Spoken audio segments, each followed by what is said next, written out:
I saw a news headlines like this. I was like, what? In Nigeria, it said INEC prosecute 774 electoral offenders.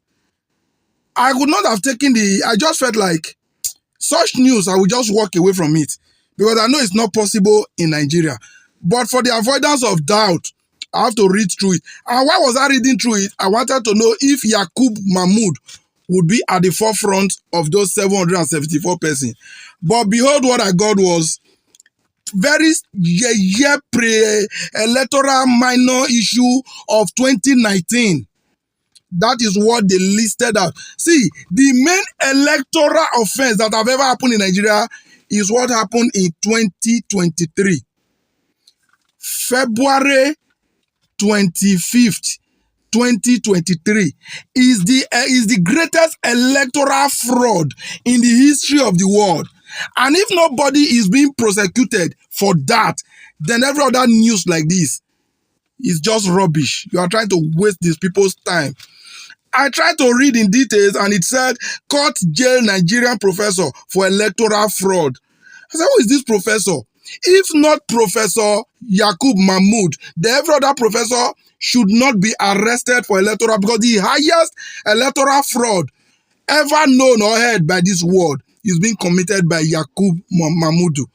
So, but unfortunately, this was a professor of, what's his name?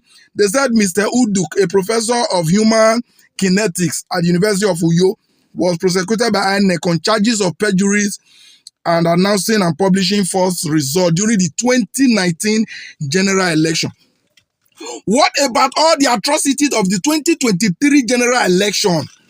What happens there?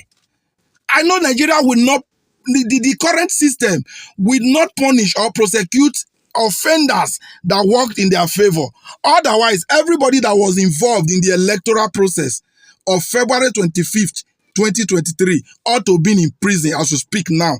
If Nigeria was a place where laws really exist, where the systems works, everybody involved in that election will be in the prison. There's no two ways about it. So please, Nigeria, and please, even you, this news media house, it's not every news you should be publishing. News like this, just walk past it because it doesn't make sense.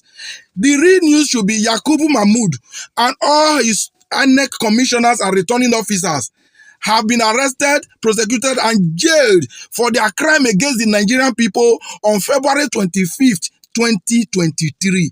Anything outside that is a mere child's play and should I call it outright nonsense?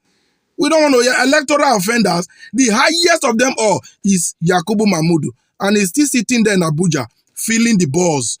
If you cannot arrest Mahmood, all this one you claim to be prosecuting, let them go. What rubbish.